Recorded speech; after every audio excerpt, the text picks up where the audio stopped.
Human herpes virus 3. Human herpes virus 3 is known as herpes zoster or varicella zoster. Of course, it causes zoster. But till the time it is occurring, usually you know, chickenpox is usually going to occur in children. So in children, it is referred to as chickenpox. And in adults, it is referred to as herpes zoster or shingles. So let us start one by one. Bachcho wala, let us start. That is going to be chickenpox. Come on, these are questions you've studied in medicine, pediatrics, PSM, so many places. So you know much, much more. What is the incubation period? It is roughly 2 to 3 weeks. Now tell me, chickenpox, C for chickenpox, does it start centripetal or does it start centrifugal? Matlab center mein, will it start on the trunk, centripetal, or will it start on the extremities, that is centrifugal? So remember, chickenpox, centripetal. How simple. Chickenpox, centripetal is going to be, centripetal means it will first start on the trunk. So if I draw a funny looking man over here, I will say they are bilateral diffuse rashes which have started on the trunk. So CP mein CP. Chickenpox mein there is going to be centripetal distribution that I notice. After starting on the trunk, then where will it spread? Then it's going to spread centrifugally. Then it's going to spread centrifugally. So centrifugally means that it's going to go on to the flexor surface of the extremities. Also, these rashes don't come up in one form. How do they come? They come as crops. And please note that there is fever with each crop. There is fever with each crop that is going to be there. How do these rashes look like? They can take so many stages. So everything that you read in dermatology, they can be macules, papules, they can be vesicles, they can be pustules. Basically, it's a pleomorphic rash. But there is one very classical description that they give of it. They say this is usually a vesicle and that is surrounded by a reddish area. Can you see? There is a vesicle over here and it is surrounded by a reddish erythematous area. So what is this known as? This is like a dewdrop. That vesicle is like a dewdrop on the reddish rose petal. Dewdrop on rose petal appearance is the classical description of the chickenpox rash. But I've told you chickenpox rash is pleomorphic. It can take any of these forms. But I've told you chickenpox occurs in children. If it occurs in adults, if chickenpox is going to occur in adults, it is said to be more severe. And more severe are the lesions also. The lesions tend to be hemorrhagic and bullous. We get to see hemorrhagic and bullous lesions if it tends to occur in adults. Now let's talk about someone who has chickenpox. What is his infectivity? For when will he carry immunity? So the infectivity is few days before to few days after the rash. So remember, if this is the period of the rash in the patient, 2 days before the rash and 5 days after the rash, he is maximally infective and he's going to spread it around. But we know that once someone has chickenpox, that immunity is said to be for a lifelong. Although now they say that immunity does go down and you need booster doses, but textbooks still mention that the immunity for a lifetime. And who is the reservoir? We are only the reservoir, we are only the patient, sab kuch hum hai. We are only the reservoirs, we are only the source of infection. And is there any carrier state? No, carrier state is not known. So, hum hi reservoir, hum hi patient, we are only the source and there is no carrier state. So, now let's say that someone had chickenpox and chickenpox is a self-limiting disorder, you need supportive treatment. But what are the complications that someone can have? So, please note, chickenpox is because of a virus.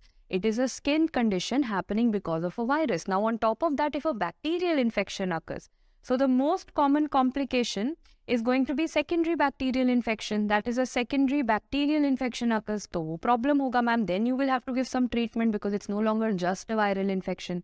तो ये तो skin के ऊपर skin का problem है ना. Chickenpox was a skin problem. Now I'm saying another bacterial skin infection occurs. That is also skin infection, right? But if they ask you which is the extracutaneous complication, that is CNS involvement. And what happens in the CNS? Please note there is benign cerebellar ataxia. That is a problem that can happen outside the skin. So skin के अलावा CNS, benign cerebellar ataxia. But what is the most serious? Imagine a mother getting infected during her pregnancy. So varicella pneumonia that happens during pregnancy. Varicella pneumonia means pregnant lady ka lungs getting affected. And not only are her lungs getting affected, but does she have a transmission risk to the child also? Yes. So please remember, the most serious is going to be pregnancy wala varicella pneumonia in the mother and from the mother going on to the child. So 3 questions over here. Jaldi repeat. Most common infection, skin pe skin, that is bacterial infection. Second, outside the skin, it is CNS, cerebellar ataxia. Now we come to the serious one, that is varicella pneumonia. Right now I said that this will then from pregnant lady will go on to the child also, na? So let's consider the fetal forms also. If it goes to the child, what is the fetus going to have? What is fetal or congenital varicella syndrome? When do you say, see, there are two things. You need to know the difference. There is a fetal varicella syndrome. There is a neonatal varicella syndrome. Fetal matlab the child was born with it. Born with it, why? Because this infection occurred within less than 20 weeks of intrauterine life. First trimester mein the mother was already infected. In the first trimester, she has given the disease to the kid. Now, if the kid is born, you can see two things. Very, very classically, if you zoom in over here, you will appreciate that there are some scar. Can you see these whitish cicatricial lesions? One.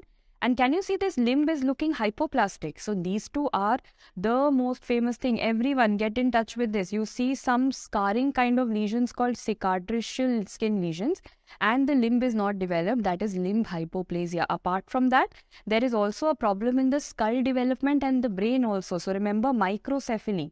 Microcephaly is there, and there is a brain problem like cortical atrophy. So सब छोटा छोटा छोटा हो रहा है. Remember chicken pox में या chicken pox, you can say the varicella congenital वाला, सब कुछ is becoming छोटा छोटा. The limbs are becoming small, the skin is scarring and becoming small, the cortical atrophy matlab becoming small, the skull becoming small. So everything is becoming small.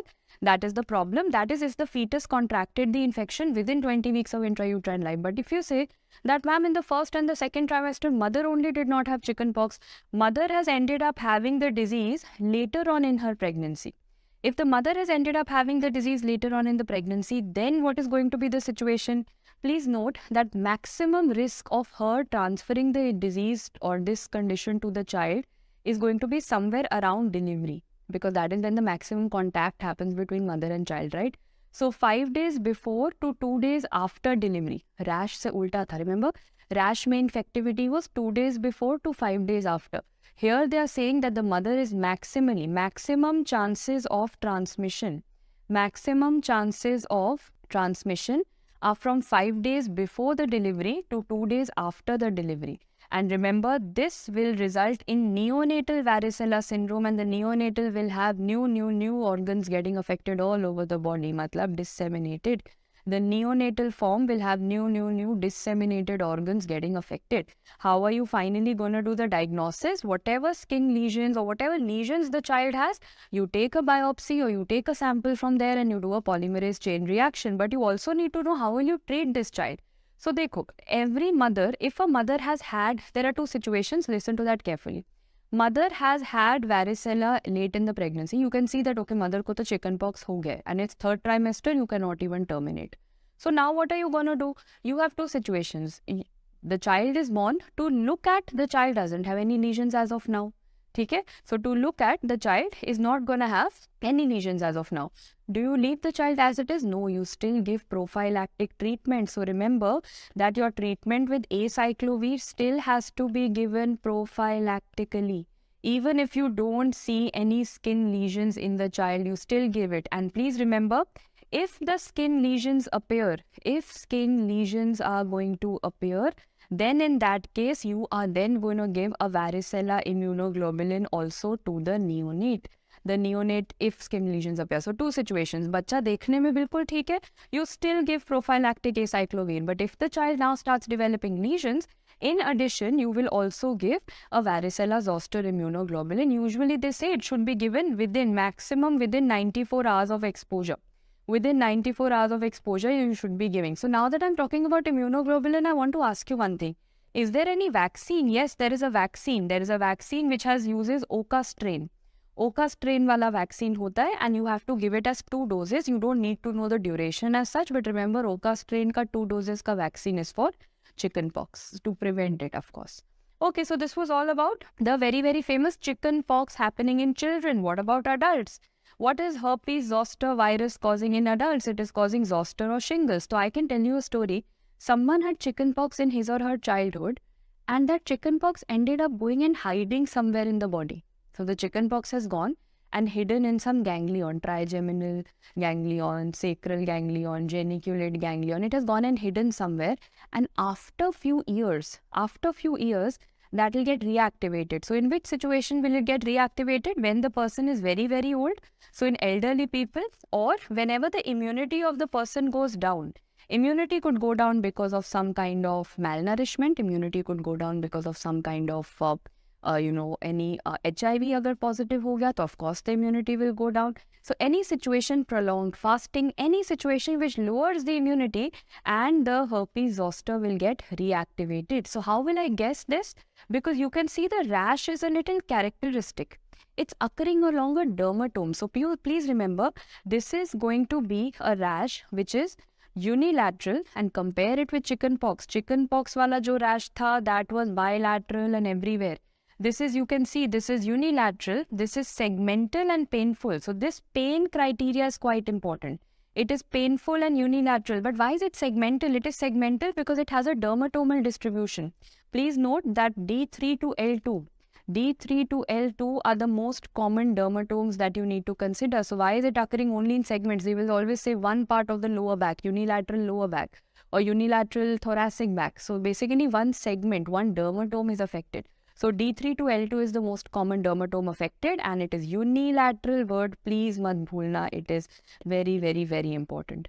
So now what are you going to do? You will say, ma'am, what if by chance, let's consider, you are saying that there is going to be two things. There's going to be a rash, which is going to be along a dermatome, and patient is going to say that he's having a lot of pain also in that region. So two things patient will say, rash hai, pain hai. If patient just says, arey, pain hai, but you're like, okay, pain hai, show me that area, but you don't see any rash. What am I saying?